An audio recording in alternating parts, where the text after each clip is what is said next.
নমস্কার বন্ধুরা, study Bangla 360 YouTube চ্যানেলে তোমাদের সবাইকে স্বাগত। আজকে ওয়েস্ট বেঙ্গল পুলিশ ও কলকাতা পুলিশকে টার্গেট করে আরও একটি জিকে প্র্যাকটিস ক্লাস তোমার জন্য নিয়ে আসা হয়েছে। এটা 3 নম্বর প্র্যাকটিস ক্লাস।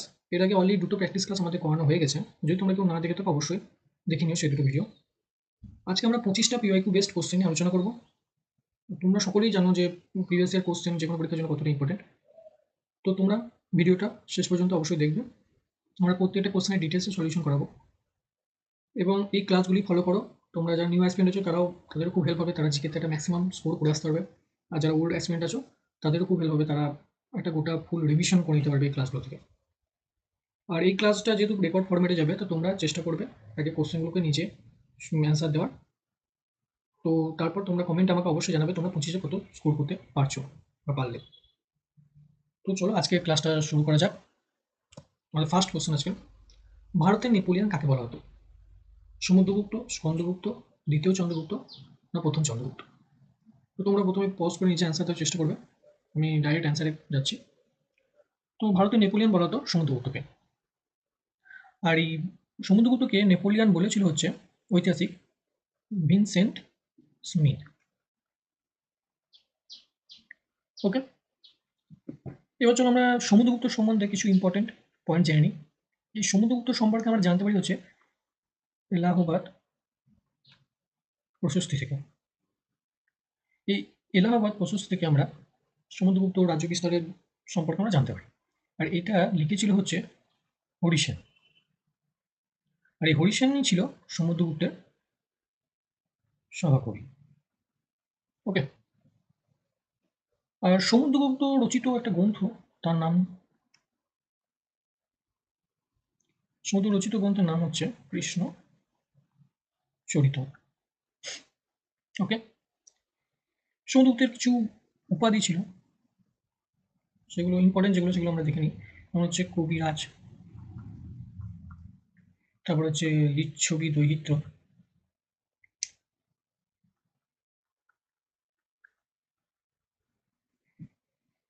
তারপরে হচ্ছে একরাট,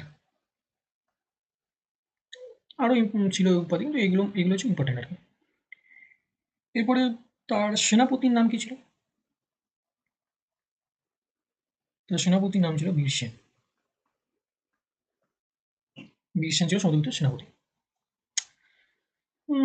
এগুলোই মোটামুটি ইম্পর্টেন্ট পয়েন্ট।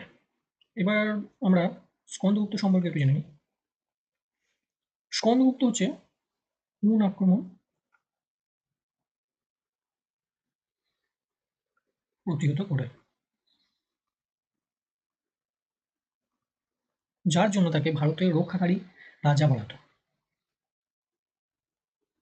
ভারতের রক্ষাকারী রাজা, এই ভারতের রক্ষাকারী রাজা বলা হয় হচ্ছে স্কন্দগুপ্তকে। ঠিক আছে, তিনি সুদর্শন হ্রদ নির্মাণ করেন, মানে পুরো নির্মাণ আগে।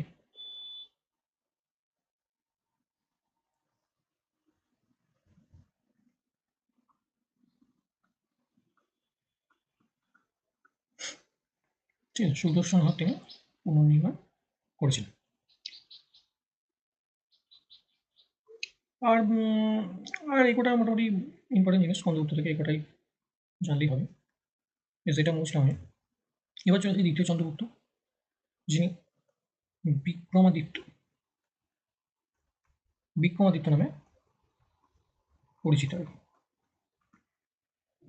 তো উপাধি টাইপেরই বলতে পারো আগে। সরি, এই দ্বিতীয় চন্দ্রগুপ্ত শকদের পরাজিত করে এবং কি করে সরকারি উপাধি,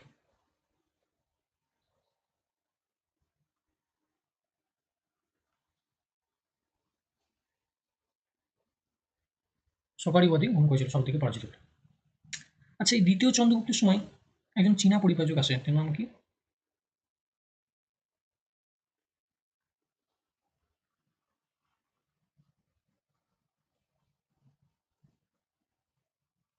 যার নাম হচ্ছে ফাহিয়ান।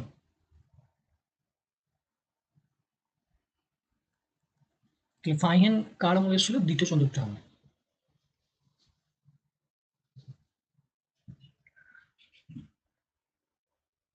তো আর এই দ্বিতীয় চন্দ্রগুপ্তের সভাকবির নাম কি ছিল? সভাকবি ছিলেন কালিদাস। তো এই কটাই দ্বিতীয় চন্দ্রগুপ্ত থেকে ইম্পর্টেন্ট পয়েন্ট। এবার লাস্ট যেটা, এটা আমি মুছে দিচ্ছি।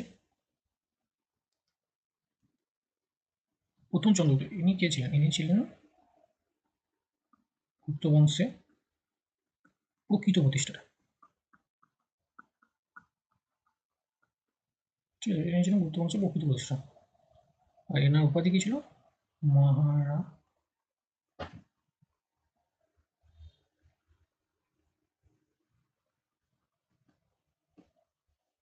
মহারাজা ধীরাজ, যেটা উপাধি ছিল। ঠিক আছে, এই দুটো পয়েন্ট এখানে প্রথম চন্দ্রগুপ্তকে বলে দেবে। আর প্রথম চন্দ্রগুপ্তের পুত্রই ছিল হচ্ছে সমুদ্রগুপ্ত। ওকে, আর গুপ্ত যুগ সম্বন্ধে কিছু জিনিস জানি আমরা।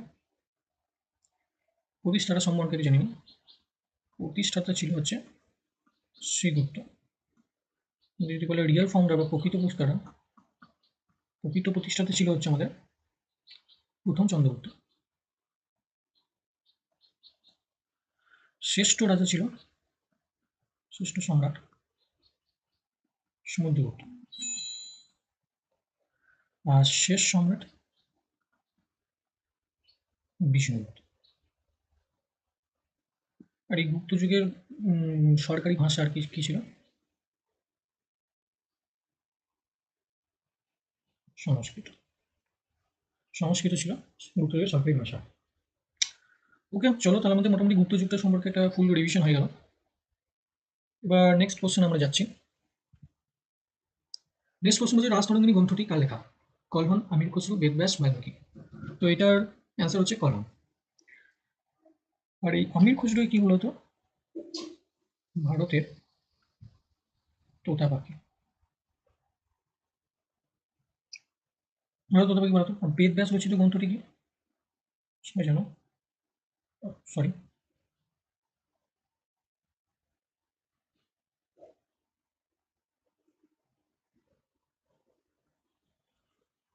আর বাল্মীকি রচিত হচ্ছে রামায়ণ। তো কিছু ইম্পর্টেন্ট আমরা গ্রন্থ দেখে নিই, যেগুলো আমার মনে পড়ছে এই মুহূর্তে। যেমন হচ্ছে গীত গোবিন্দ। গীত গোবিন্দর লেখা হচ্ছে আমাদের জয়দেবের। ঠিক আছে, তারপরে হচ্ছে অর্থশাস্ত্র।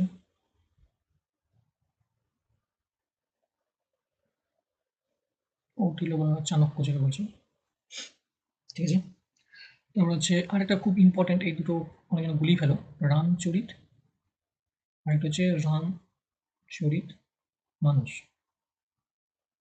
এই দুটো খুব মনে রাখবে। এটা হচ্ছে সন্ধ্যাকর মন্দির, আর এটা হচ্ছে তুলসীদাস।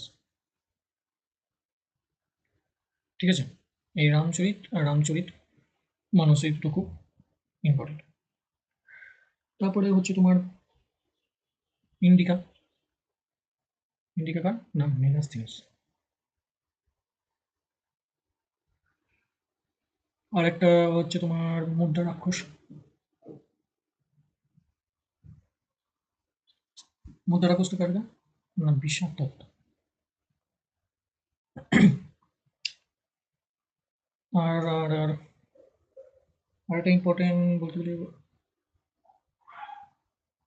অভিজ্ঞান শকুন্তলম। এটা কার লেখা? না, কালিদাস। এই কটা মোটামুটি একটু ইম্পর্টেন্ট কিছু কিছু বলতে। তো চলো আমরা নেক্সট কোশ্চেনে যাই। নেক্সট কোশ্চেন হচ্ছে শিখদের প্রথম গুরুর নাম কি ছিল? তেগ বাহাদুর, গুরু গোবিন্দ সিং, গুরু নানক, নামদেব। তো এটা অ্যান্সার হচ্ছে গুরু নানক। তোমরা সবাই জানো যে শিখদের প্রথম গুরু হচ্ছে গুরু নানক। আর দশম বা শেষ গুরু গোবিন্দ সিং। আর তোমাদের যে অমৃতসরে স্বর্ণ মন্দির, সেটা পঞ্চম শিখ গুরু আর কি।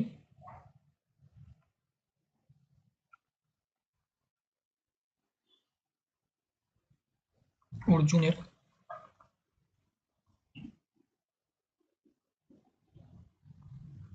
সময়ে, মানে অমিতের স্বর্ণ মন্দিরটি পঞ্চম শিখ গুরু অর্জুনের সময়কালে শেষ হয় নির্মাণ কাজ।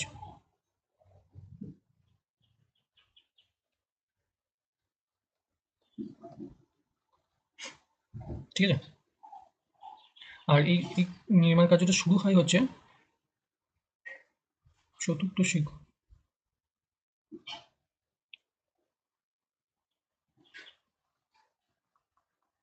রামদাসের সময়। এটা শুরু হয় এই অমিতের স্বর্ণ মন্দিরটি পঞ্চম সময় নির্মাণ কার্য শেষ হচ্ছে, আর এই নির্মাণ কার্যটা শুরু হচ্ছে আর কি। নির্মাণ কার্য শুরু হয় হচ্ছে চতুর্থ শিখ গুরু রামদাসের সময়। আচ্ছা, গুরু গোবিন্দ সিং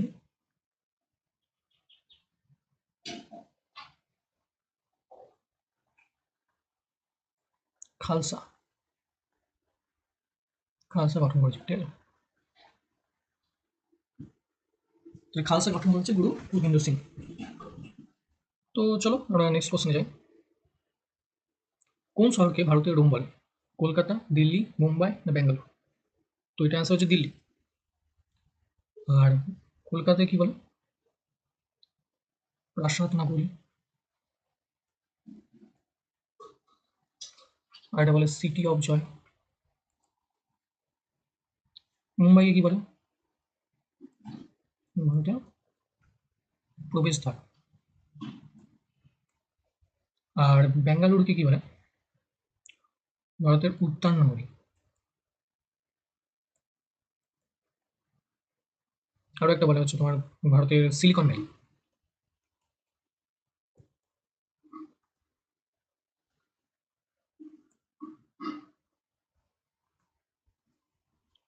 আরো কিছু কিছু ইম্পর্টেন্ট আছে, সেগুলো আমরা দেখে নিই একটু। তোমার এই যে যেমন ভারতের প্রবেশদ্বার বলছে আমাদের মুম্বাইকে, তাহলে দক্ষিণ ভারতের আর কি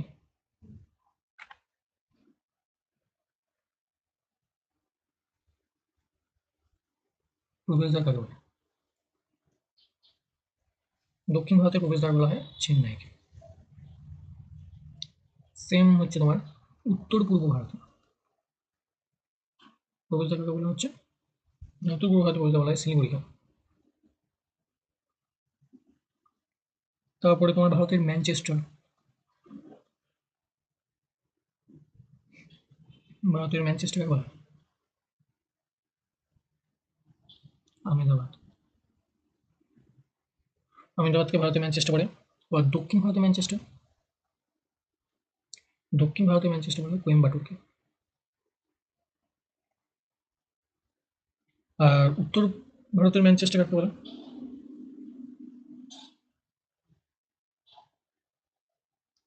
কানপুরকে বলে উত্তর ভারতের ম্যানচেস্টার। আর আছে তোমার প্যারিস, ভারতের প্যারিস।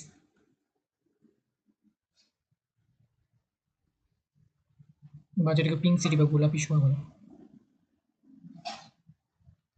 সেটা বলা হচ্ছে আমাদের জয়পুরকে। আরও ইম্পর্টেন্ট আরেকটা হচ্ছে তোমার ভারতের গ্লাসগো, কাকে বলা হয়? হাওড়াকে। তারপরে তোমার ভারতের অক্সফোর্ড কে বলা হয়? নবদ্বীপকে। এগুলোই কিছু কিছু ইম্পর্টেন্ট ছিল। আরও পরে আমরা আরও দেখবো, আরও জানবো তখন। তো আমরা নেক্সট কোশ্চেনে যাচ্ছি। কয়লা উৎপাদনে ভারত পৃথিবীর কোন স্থান অধিকার করে? প্রথম, দ্বিতীয়, তৃতীয় না চতুর্থ? তো কয়লা উৎপাদনে ভারত পৃথিবীতে দ্বিতীয় স্থান অধিকার করে। আর ফার্স্ট করে হচ্ছে চীন, আর আমাদের তোমার সেকেন্ড ভারত, আর থার্ড হচ্ছে ইন্দোনেশিয়া।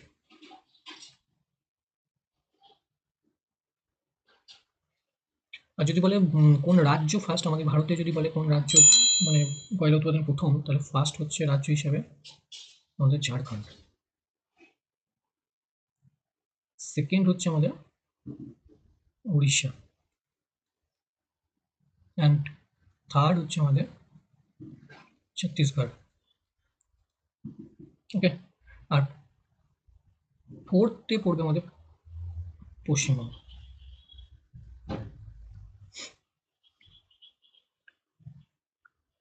তারপরে যেমন হয় ধান উৎপাদনে, ধান উৎপাদনে ফার্স্ট হচ্ছে চীন, সেকেন্ড হচ্ছে ভারত, অ্যান্ড থার্ড হচ্ছে বাংলাদেশ। ভারতের মধ্যে ফার্স্ট বলতে গেলে আমাদের ওয়েস্ট বেঙ্গল, দেন সেকেন্ড হচ্ছে ইউপি, অ্যান্ড থার্ড হচ্ছে আমাদের অন্ধ্রপ্রদেশ। বেশ ধান উৎপাদন হচ্ছে, আর আমাদের আছে তোমার গম উৎপাদন। গম উৎপাদনে ফার্স্টে চীন, সেকেন্ডে হচ্ছে ভারত, আর থার্ড হচ্ছে আমাদের রাশিয়া। এবার ভারতের মধ্যে আমাদের ফার্স্ট হচ্ছে গম উৎপাদনে ইউপি, দেন হচ্ছে মধ্যপ্রদেশ এমপি, অ্যান্ড থার্ড হচ্ছে আমাদের পাঞ্জাব। ওকে, ওয়েস্ট বেঙ্গল আমাদের গম উৎপাদনে পড়বে হচ্ছে 10th।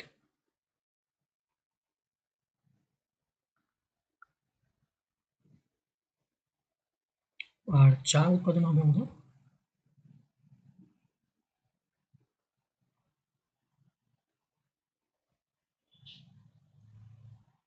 চা উৎপাদনে ওয়েস্ট বেঙ্গলের মধ্যে ফার্স্ট আছে আসাম, সেকেন্ড আছে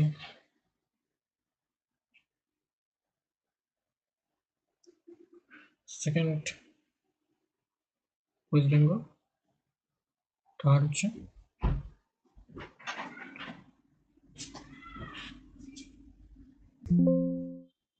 তো এবারে নেক্সট কোশ্চেনে যাই আমরা। শিবসমুদ্রম জলপ্রপাত অবস্থিত নদী, এটা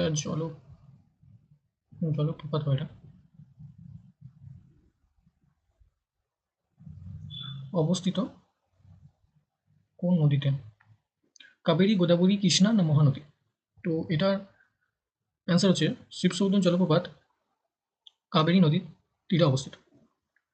তো আমরা আরও কিছু ইম্পর্টেন্ট জলপ্রপাত ওয়াটারফল সম্বন্ধে জেনে নিই। প্রথমেই হচ্ছে যোগ জলপ্রপাত।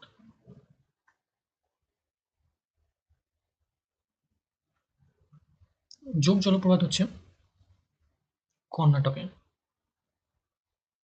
আর এটা হচ্ছে শরাবতী নদীতে অবস্থিত। ওকে, নেক্সট নেক্সট হচ্ছে কুঞ্চিকল, খুব ইম্পর্টেন্ট এটা। কুঞ্চিকল জলপ্রপাত, এটাও কর্ণাটকে অবস্থিত, আর এটা হচ্ছে বরাহি নদীতে অবস্থিত। আর কুঞ্চিকলটা হচ্ছে উচ্চতম জলপ্রপাত।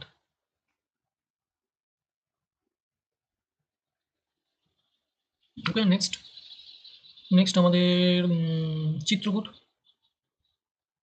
চিত্রকূট জলপ্রপাত, এটা আমাদের ছত্তিশগড়ে অবস্থিত, এবং এটা ইন্দ্রাবতী নদীতে অবস্থিত। ওকে, হুড্রু জলপ্রপাত, এটা ঝাড়খণ্ডে, আর এটা হচ্ছে সুবর্ণরেখা সুবর্ণরেখা নদীতে অবস্থিত। এটা ইম্পর্টেন্ট হচ্ছে ধোঁয়াধার জলপ্রপাত। ধোঁয়াধার জলপ্রপাত হচ্ছে মধ্যপ্রদেশ, এটা নর্মদা নদীতে অবস্থিত। নেক্সট হচ্ছে আমাদের কপিলধারা। কপিলধারা জলপ্রপাত, এটাও মধ্যপ্রদেশে, আর এটাও নর্মাল নদীর উপরে অবস্থিত। আরেকটা হচ্ছে আমাদের দুধসাগর, এটা হচ্ছে আমাদের গোয়া আর কর্ণাটকের সীমানায় কিন্তু, ঠিক আছে। আর এটা হচ্ছে মান্ডবী নদী। ওকে, এগুলো ইম্পর্টেন্ট আছে। তো চলো আমরা নেক্সট কোশ্চেনে যাই। ভারতের পঞ্চায়েত ব্যবস্থা প্রবর্তিত হয় তিয়াত্তরতম সংবিধান সংশোধন দ্বারা, 72তম, 70তম না 68তম? তো এটার অ্যান্সার হচ্ছে 73তম সংবিধান সংশোধনী দ্বারা। তো আমাদের এই পঞ্চায়েত ব্যবস্থা বা পঞ্চায়েতি রাজ যেটাকে বলছে আর কি, এটা সম্বন্ধে কিছু কিছু ইম্পর্টেন্ট জিনিস আমরা জানি। এটা আমাদের 73তম সংশোধনী তো হয়, এটা কোন পার্টে পড়ছে? এটা আমাদের পার্ট 9-এ পড়ছে। ওকে। আর আমাদের তোমার প্রথম প্রবর্তন করা হয়েছিল, এটা প্রথম প্রবর্তন মানে কোন রাজ্যে হয়েছিল?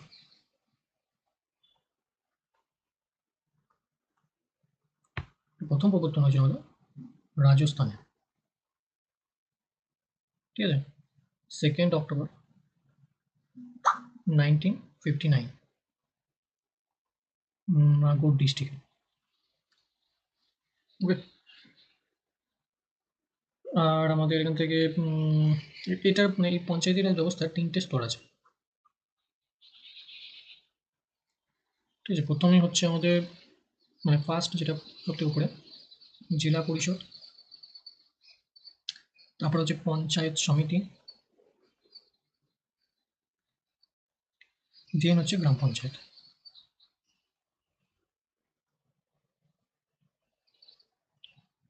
এবার হ্যাঁ, এখান থেকে এটা আসে যে গ্রাম পঞ্চায়েতের সদস্যদের ন্যূনতম বয়স কত লাগে?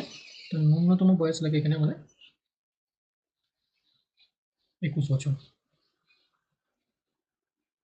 আর পঞ্চায়েত সমিতি এটার প্রধান হচ্ছে কে?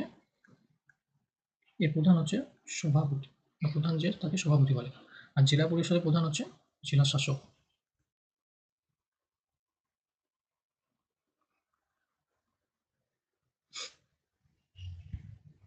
আর এই পঞ্চায়েতি রাজ কোন তালিকার মধ্যে পড়ছে আমাদের?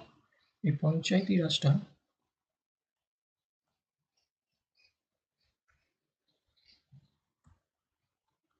রাজ্য তালিকার মধ্যে পড়ছে।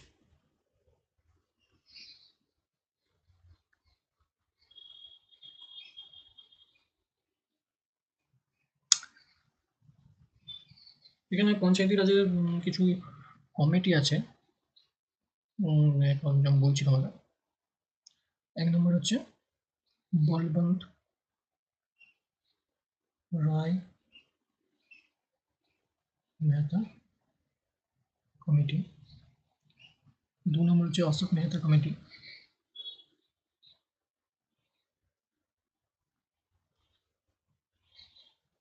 3 নম্বর হচ্ছে GVK রাও।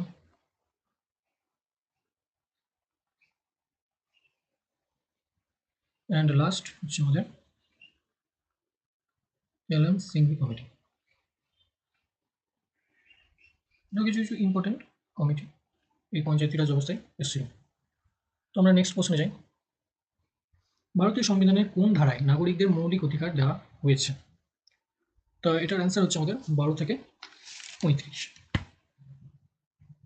আচ্ছা, এইখানে এই মৌলিক অধিকারে সম্পত্তির অধিকারটাকে কত আইন দ্বারা সরিয়ে ফেলা হয়, মানে কত সংশোধনী দ্বারা এটাকে সরিয়ে ফেলা হয়?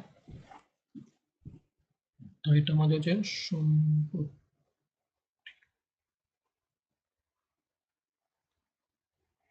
44তম সংশোধনী দ্বারা এই মৌলিক অধিকার অধিকার থেকে এটাকে সরিয়ে ফেলা হয়। ওকে। আচ্ছা, আমাদের এই মৌলিক অধিকার এটা কোন পার্টে পড়ছে? এটা পার্ট 3-র মধ্যে পড়ছে। আর তোমার হচ্ছে আচ্ছা, এই মৌলিক অধিকার এটাকে কোথা থেকে নেওয়া হয়েছে? এই জিনিসটাকে নেওয়া হয়েছে আমেরিকা যুক্তরাষ্ট্রে, সরি,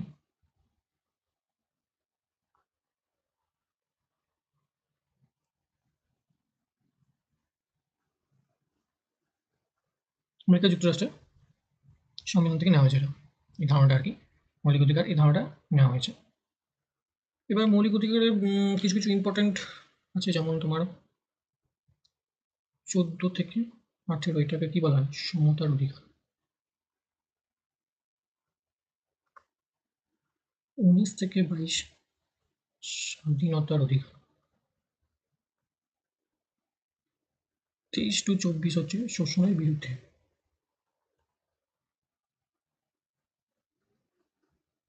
অধিকার। তারপরে 25 হচ্ছে তোমার ধর্মের স্বাধীনতা অধিকার।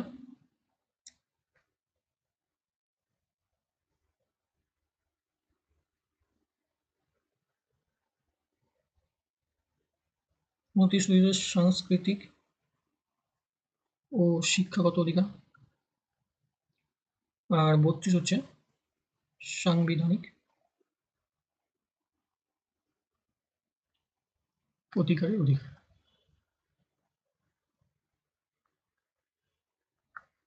ঠিক আছে, এগুলো দেখে রাখবো, এগুলো একটু ইম্পর্টেন্ট আছে।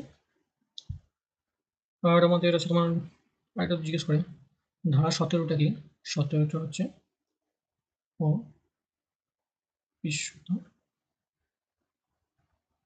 বিলোপ।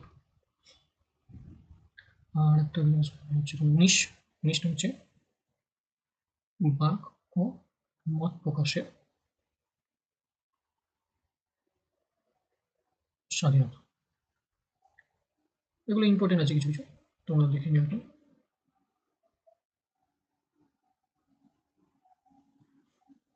তো আমরা নেক্সট কোশ্চেনে যাই। বলছি ভারতীয় সংবিধানের রাজনৈতিক অংশটি মূলত কোন সংবিধান থেকে নেওয়া হয়েছে? তো এটার অ্যান্সার হচ্ছে ব্রিটিশ সংবিধান। তো আমরা দেখে নিই আর কিছু কিছু যে কোন সংবিধান থেকে আমাদের কী কী নেওয়া হয়েছে। যেমন রাশিয়ার সংবিধান থেকে আমরা কী কী নিয়েছি।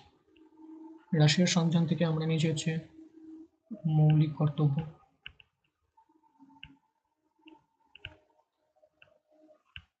পঞ্চবার্ষিকী পরিকল্পনা,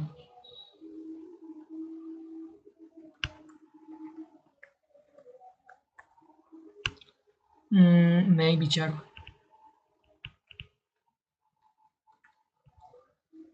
আচ্ছা জার্মানির কাছ থেকে কী নিয়েছি, জরুরি অবস্থা,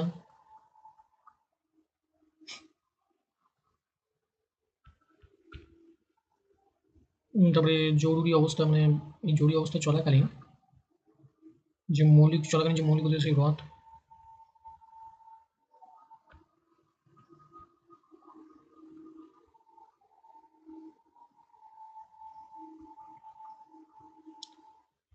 কানাডার কাছ থেকে কী নিয়েছি, একটা শক্তিশালী কেন্দ্রের উপস্থিতি।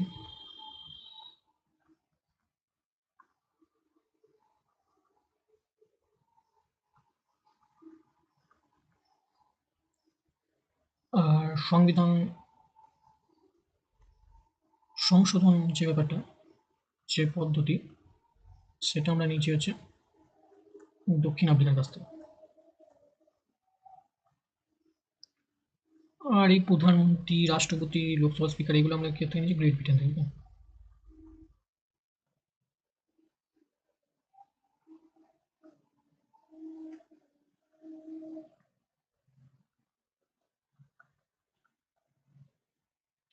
এই ধারণাগুলো আমরা এখান থেকে নিয়েছি। আর আমেরিকার থেকে তো বললাম মৌলিক অধিকারটা তো একটা আছে।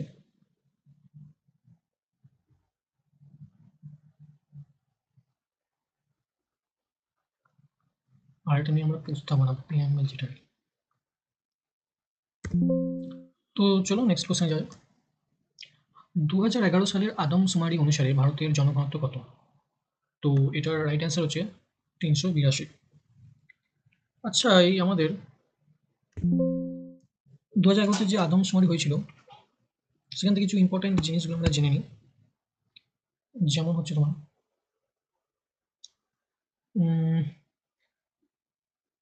জনসংখ্যায়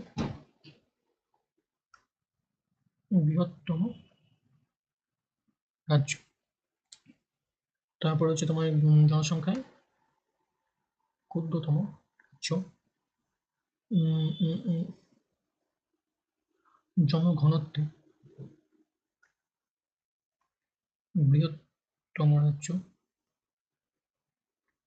জনঘনত্বে ক্ষুদ্রতম রাজ্য, জনঘনত্বে বৃহত্তম মানে কেন্দ্রশাসিত অঞ্চল আর কি, ইউনিয়ন ইউটি আর কি যেটা, আর জনঘনত্বে ক্ষুদ্রতম ইউটি, আচ্ছা, আগে এগুলি বলি আমরা। জনসংখ্যা বৃহত্তম রাজ্য হচ্ছে আমাদের ইউপি, আর ক্ষুদ্রতম হচ্ছে সিকিম। ওকে। জনঘনত্বে বৃহত্তম রাজ্য, জনঘনত্ব এটা জনসংখ্যায় এবং জনঘনত্ব। ওকে।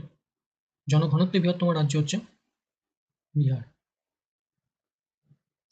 আর ক্ষুদ্রতম হচ্ছে অরুণাচল প্রদেশ, আর বৃহত্তম কেন্দ্রশাসিত অঞ্চল হচ্ছে আমাদের দিল্লি, আর ক্ষুদ্রতম হচ্ছে আন্দামান আর নিকোবর।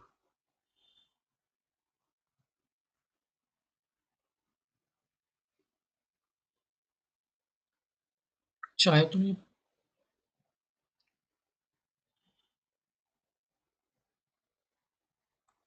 বৃহত্তম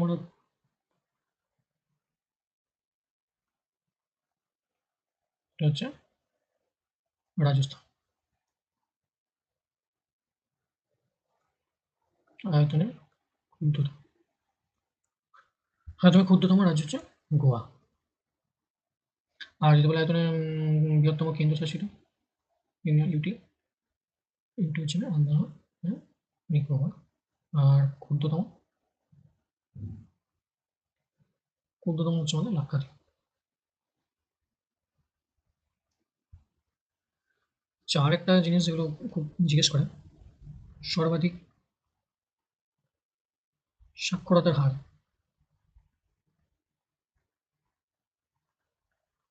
বিশিষ্ট রাজ্য, আর সর্বনিম্ন। সবথেকে বেশি হচ্ছে কেরল, সবথেকে কম হচ্ছে বিহার। এই জিনিসটা যদি ইউটির মধ্যে জিজ্ঞেস করে, সবথেকে বেশি হচ্ছে লাক্ষাদ্বীপ, আর কম হচ্ছে দেওতরা নগর ভ্যালি।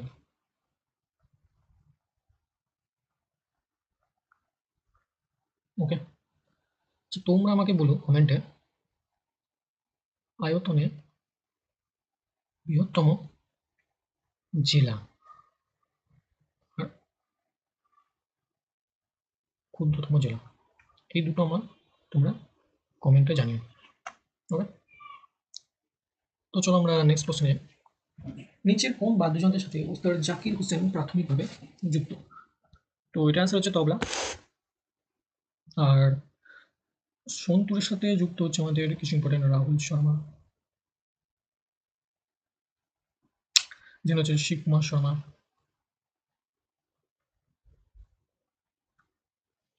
আর তরুণ ভট্টাচার্য, এগুলো ইম্পর্টেন্ট আর কি। আর বাঁশির সাথে হচ্ছে আমাদের খুবই আছে এটা, হরিপ্রসাদ চৌরাসি, পান্নালাল ঘোষ,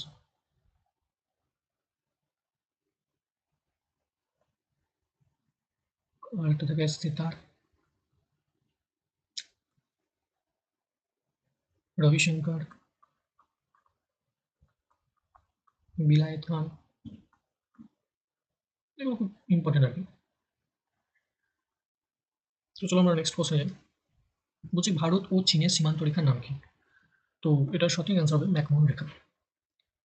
আচ্ছা, এই ডুরান্ড লাইনটা হচ্ছে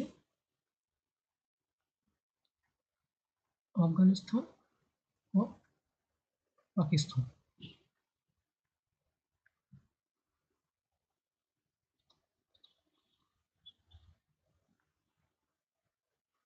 আফগানিস্তান ও পাকিস্তান। রেড ক্লিপ রেখা, রেড ক্লিপ লাইন মানে যেটা বলছে এটা হচ্ছে ভারত ও পাকিস্তান। 24 নম্বর এটাও ভারত পাকিস্তানের মধ্যেই পড়ে। আরও কিছু ইম্পর্টেন্ট যেগুলো মনে পড়ছে মধ্যে, বকমারি, ভারত ও শ্রীলঙ্কা। তারপরে তোমার ইংলিশ চ্যানেল,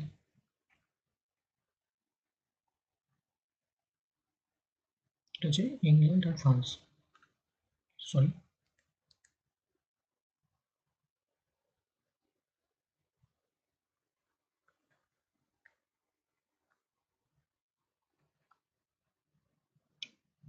হচ্ছে ইংলিশ চ্যানেল।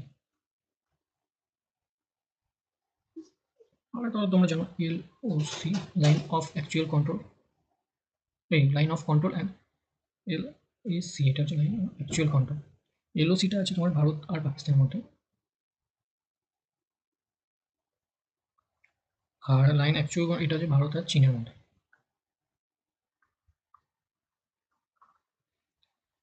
আর তোমার হ্যাঁ, একটা আরেকটা আছে ভারত আর বাংলাদেশের মধ্যে,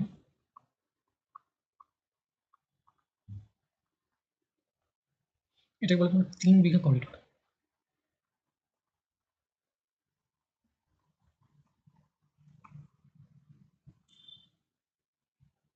আচ্ছা, আমাদের এই ভারত কতগুলি দেশের সাথে সীমানা শেয়ার করে? 9টি। স্থলপথ মানে স্থল মানে বর্ডার লাইন করে আমাদের স্থলপথে, সেটা হচ্ছে 7টি, আর জলপথে 2টি। এটা হচ্ছে শ্রীলঙ্কা, আর একটা হচ্ছে আমাদের মালদ্বীপ। 7টি হলো পাকিস্তান, চাইনা, নেপাল, ভুটান, বাংলাদেশ, মায়ানমার, হচ্ছে আফগানিস্তান। ওকে, চলো নেক্সট কোশ্চেন যাই। সার্কের সদর দপ্তর কোথায় অবস্থিত? কাঠমান্ডু, নিউ দিল্লি, ভিয়েনা না জেনেভা? তো সার্কের সদর দপ্তর হচ্ছে কাঠমান্ডুতে অবস্থিত। তারপরে উইচ, এটা সদর দপ্তর কোথায়? না জেনেভা। তারপরে ইউনেস্কো,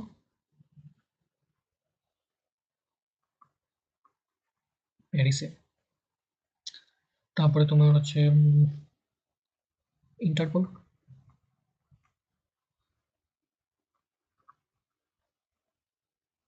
নিউতে।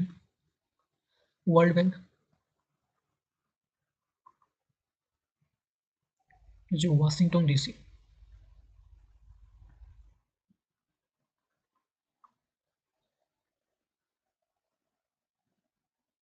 এগুলো মোটামুটি ইম্পর্টেন্ট। চলো নেক্সট কোশ্চেন। দন্ত বিষয়ক বিদ্যাকে কি বলা হয়? তো এটা আনসার হচ্ছে ওন্ডোটোলজি। সিসমোলজিটা হচ্ছে ভূমিকম্প। ওকে, অ্যান্টোমোলজিটা হচ্ছে পতঙ্গ বিষয়।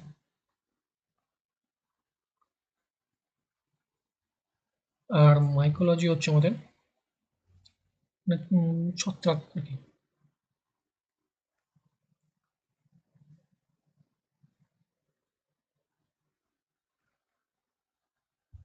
তো চলো নেক্সট কোশ্চেন যাওয়া যাক। ভিটামিন ডি এর অভাবে কি রোগ হয়? রাতকানা, রিকেট, স্কারবি, চুল উঠে যাওয়া? তো ভিটামিন ডি এর অভাবে আমরা সবাই জানি যে আমাদের রিকেট রোগ হয়। আচ্ছা, ভিটামিন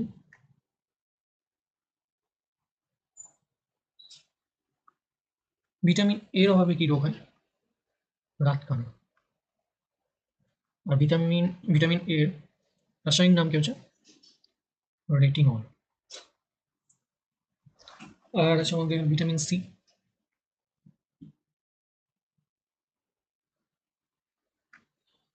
ভিটামিন সি এর অভাবে কি হয়? স্কারবি।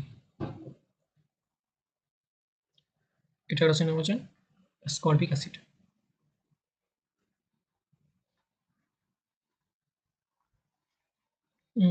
আর আছে আমাদের ভিটামিন ডি। ভিটামিন ডি তো হলো। Vitamin E. ভিটামিন ই এর অভাবে হয় বন্ধ্যাত্ব। আর এটার রাসায়নিক নাম হচ্ছে টোকোফেরল।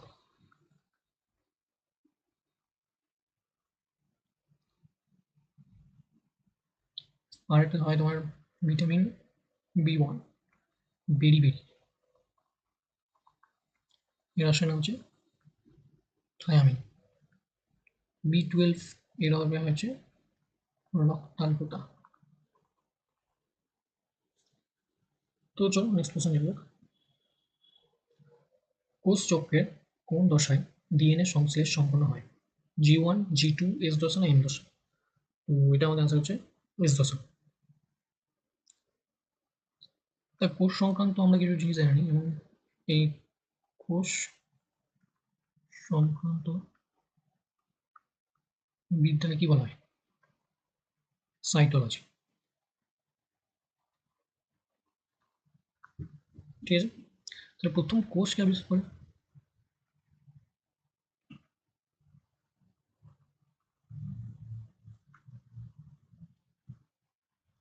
প্রথম কোষ আবিষ্কার করে আমাদের রবার্ট হুক।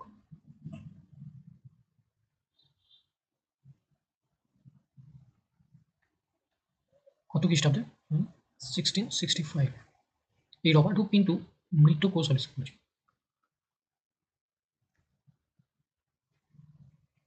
এবার বললাম যে যদি সজীব কোষকে আবিষ্কার করে, তো সজীব আবিষ্কার করে সেটা হবে লিউয়েন হক। এটা করেছিল 1674 খ্রিস্টাব্দে। আর কোষ তত্ত্ব বিজ্ঞানী স্লেডেন আর সোয়ান।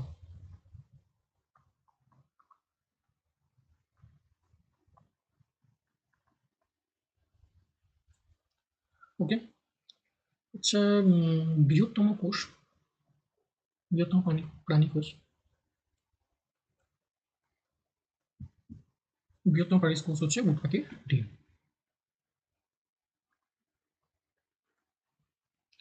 আর যদি বলে দীর্ঘতম, তখন হবে এটা স্নায়ু কোষ।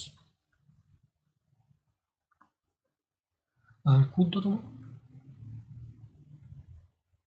ক্ষুদ্রতম হবে হচ্ছে মাইক্রোপ্লাজম। এই মাইক্রোপ্লাজম। এবার কিছু আমরা ইম্পর্টেন্ট জিনিস দেখে নিই, যেমন কোষের শক্তিকর তাকে বলে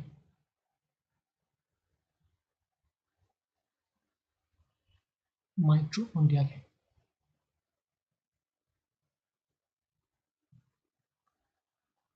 তারপরে কোষের কোষের কোষের মস্তিষ্ক, নিউক্লিয়াস বলে।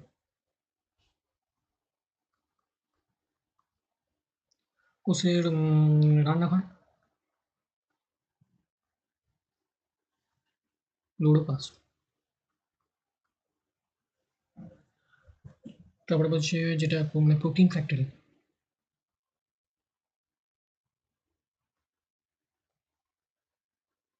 হচ্ছে রাইবোজোম।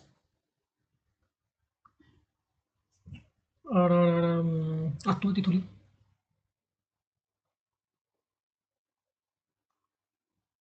লাইসোজোম।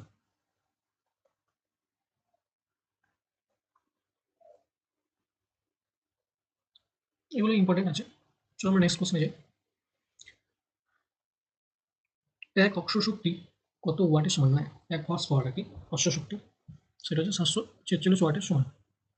নেক্সট, নিচে কোনটি একটি দ্বিতীয় শ্রেণীর লিভারের উদাহরণ? তো এটার অ্যান্সার হচ্ছে ঠেলা গাড়ি হচ্ছে দ্বিতীয় শ্রেণীর লিভার। তো আমরা কিছু শ্রেণীর লিভারের উদাহরণ দেখে নিই, যেমন প্রথম শ্রেণীর লিভার,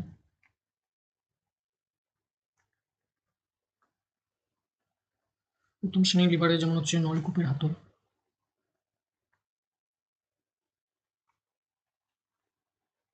তারপরে হচ্ছে তোমার সাঁড়াশি, তারপরে হচ্ছে তোমার ঢেঁকি। এগুলোই প্রথম শ্রেণীর লিভারের মধ্যে পড়ছে। আর দ্বিতীয় শ্রেণীর লিভার হচ্ছে তোমার ঠেলাগাড়িতে হচ্ছে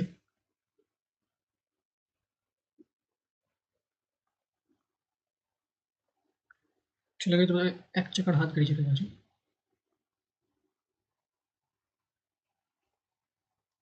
তারপরে তোমার হচ্ছে নৌকার দাঁড়, এগুলো দ্বিতীয় শ্রেণীর। আর তৃতীয় শ্রেণীর লিভার হচ্ছে মানুষের হাত।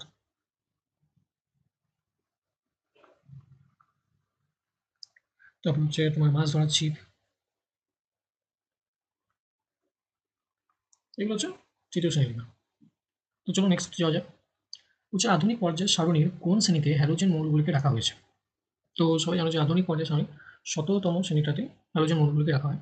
তোমাকে আমি দেখাচ্ছি একটু, একটা ছবি অ্যাড করেছি।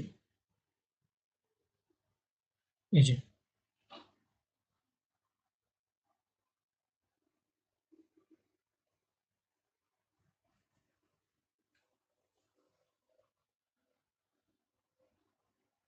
এটা হচ্ছে আধুনিক পর্যায় সারণী। যে পর্যায় সারণী কে আবিষ্কার করেন? পর্যায় সারণী কে আবিষ্কার করেন? না, মেন্ডেলিভ। আর যদি বলে আধুনিক পর্যায় সারণী, তখন হবে মোসলে। আচ্ছা, এখানে কিছু কিছু জিনিস জিজ্ঞেস করে, যেমন সবচেয়ে হালকা অধাতু,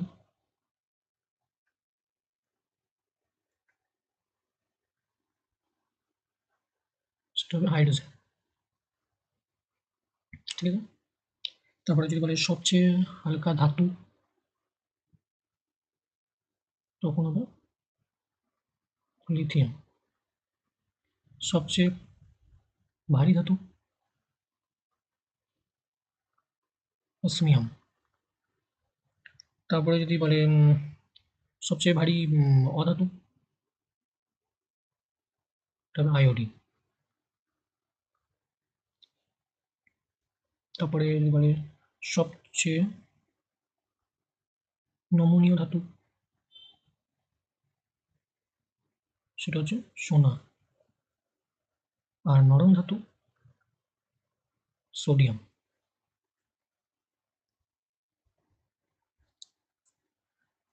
আর তুমি দেখো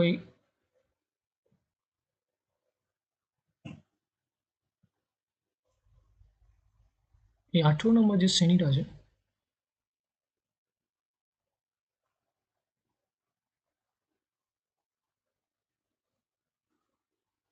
এই 18 নম্বর শ্রেণীর এই মৌলগুলো হচ্ছে আমাদের এই 18 নম্বর নিষ্ক্রিয় গ্যাস। প্রথম শ্রেণীটা হচ্ছে আমাদের ক্ষার ধাতু, এটা হচ্ছে ক্ষার ধাতু। আর এটা হচ্ছে ক্ষারীয় মৃত্তিকা ধাতু। ওকে। আর 17 নম্বরটা তো জানো, ওটা হ্যালোজেন। তো চলো আমরা নেক্সট কোশ্চেনে যাওয়া যাক। তরলের সান্দ্রতা পরিমাপক যন্ত্রের নাম কি? তরলের সান্দ্রতা পরিমাপক যন্ত্রের নাম হচ্ছে ভিস্কোমিটার। ঠিক আছে। আর এই ট্যাকোমিটার, ট্যাকোমিটার হচ্ছে আমাদের কৌণিক বেগ। ব্যারোমিটার সবাই জানো, বায়ুর চাপ।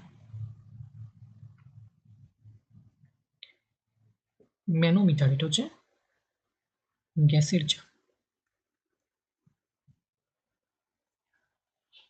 আরো কিছু কিছু যেমন হয় তোমার যেমন হয় আইরোমিটার।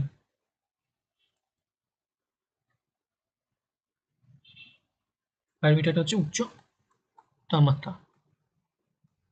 তারপর হচ্ছে তোমার সিসমোগ্রাফ, ভূমিকম্পের তীব্রতা। তারপরে তোমার হাইড্রোমিটার, আপেক্ষিক গুরুত্ব। তারপরে তোমার হচ্ছে হাইড্রোফোন, জলের নিচে যে সব সেটা জন্য ব্যবহৃত হয়। চলো আমরা নেক্সট কোশ্চেনে যাই। দ্য গ্রেট ইন্ডিয়ান নোবেল বইটি লেখককে? গ্রেট ইন্ডিয়ান বইটি লেখক হচ্ছে শশী থারুর। নেক্সট, ভারতের ব্লাড ব্যাংক সরি ভারতের ব্লাড ব্যাংক পরিচালনার জন্য অনলাইন প্ল্যাটফর্মের নাম কি? এটার নাম হচ্ছে রক্তকোষ। নেক্সট, অলিম্পিক পদক জয়ী প্রথম ভারতীয় মহিলা কে? তো প্রথম ভারত মহিলা ছিল কন্নম মালেশ্বরী। তো এই কন্নম মালেশ্বরীকে নিয়ে কিছু জিনিস জানার আছে আমাদের। তিনি কে ছিলেন? যে তিনি ছিলেন একজন ওয়েট লিফটার। বাংলায় বলে ভার উত্তোলক। ইনি কোথাকার ছিল? ইনি ছিল অন্ধ্রপ্রদেশে। এনাকে অন্ধ্রপ্রদেশের আয়রন লেডি বলা হতো।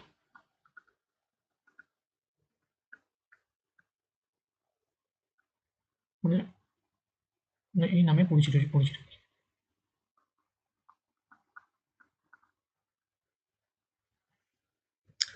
আর এই যে যে প্রথম ভারত অলিম্পিকে জিতেছিল, এটা কখন হয়েছিল এটা? না, 2000 সালের, এটাতে সিডনি অলিম্পিক হয়েছিল।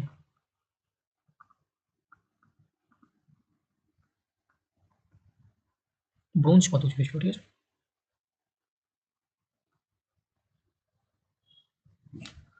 আর এখান থেকে আমাদের চেনা বলতে মেরিকমও জিতেছিল আমাদের অলিম্পিকে মেডেল। সেটা জিতেছিল আমাদের কবে? 2012-তে জিতেছিল, লন্ডন অলিম্পিক।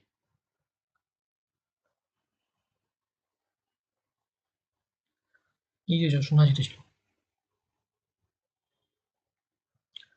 আচ্ছা, মেরিকম কোথাকার ছিল? মণিপুরের। তো চলো আমরা নেক্সট কোশ্চেনে যাই। অফসাইড ট্র্যাপ শব্দটি কোন খেলায় ব্যবহৃত হয়? এই ধরনের কোশ্চেন খুব আসে যে এই শব্দটি কোন খেলায় ব্যবহৃত হয়, খেলার সাথে যুক্ত যে শব্দগুলো। তো অফসাইড ট্র্যাপ হচ্ছে আমাদের ফুটবলের সাথে, ফুটবল খেলায় ব্যবহৃত হয়। আচ্ছা, ফুটবল খেলায় আরও কিছু ব্যবহৃত হয়, যেমন হচ্ছে তোমার থ্রোয়িং, তারপর হচ্ছে ড্রিবলিং,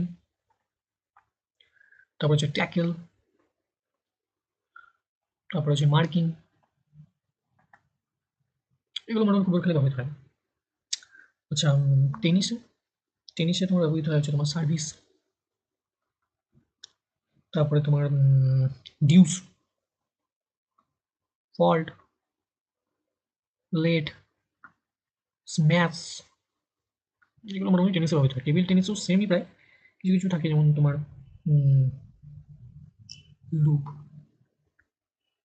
তারপর হচ্ছে পুশ, তারপর হচ্ছে অ্যান্টিলপ। এগুলো ব্যবহৃত হয়। তারপর তোমার বক্সিংয়ে ব্যবহৃত হয় কাট, হুক, তারপরে জ্যাব, তারপরে ওয়েটিং। তারপরে আরেকটা আছে তোমার গল্ফে। গল্ফে একটা কোথায় আছে টি। তারপরে আরও থাকে এর সাথে তোমার হচ্ছে পুট, টার্নিং, রাফ। এগুলো গল্ফের সাথে যুক্ত থাকে। আর শুটিংয়ে থাকে শুটিং, বুলসাই, এটা খুব আছে। তারপরে মাসল। এগুলো তোমার শুটিংয়ের সাথে যুক্ত হয়। তো চলো নেক্সট কোশ্চেন যাওয়া যাক। 2024 সালে মোট কতজন ব্যক্তিকে পদ্ম পুরস্কারে সম্মানিত করা হয়েছে? এটা একটা কারেন্ট অ্যাফেয়ার্সের কোশ্চেন হবে। এটা হচ্ছে তোমার 132 জন। এবার 132 মধ্যে কিছু কিছু ইম্পর্টেন্ট ব্যক্তি আছে, তাদেরই নাম তোমরা দেখবে আর আমাকে কমেন্টে জানাবে যে কে কে পদ্ম পুরস্কার পেয়েছে। কিছু কিছু ইম্পর্টেন্ট নাম আমাকে কমেন্টে তোমরা জানাবে। আর তোমার জন্য আজকে এক্সট্রা একটা কোশ্চেন, যেটা তোমরা আমাকে কমেন্টে অবশ্যই জানাবে। মোহিনী আট্টম কোন অঞ্চলে নৃত্য? এবং এই মোহিনী আট্টম সম্পর্কে তোমরা যতটা ডিটেলস জানো, তোমরা সেটা কমেন্ট সেকশনে লেখার চেষ্টা করবে। আর অবশ্যই আমাকে জানাবে যে তোমরা 25-এ কত স্কোর করতে পারলে। তো আজকে আমাদের এখানে কোশ্চেন শেষ হচ্ছে। তোমাদের যদি ভিডিওটা ভালো লেগে থাকে অবশ্যই একটা লাইক করবে, এবং তোমাদেরকে আরও আমরা কীভাবে সাহায্য করতে পারি সেটা আমাদেরকে জানাবে। আর নেক্সট আবার ক্লাসে তোমাদের সঙ্গে দেখা হচ্ছে। আজকে এখানে এন্ড করছি। Thank you.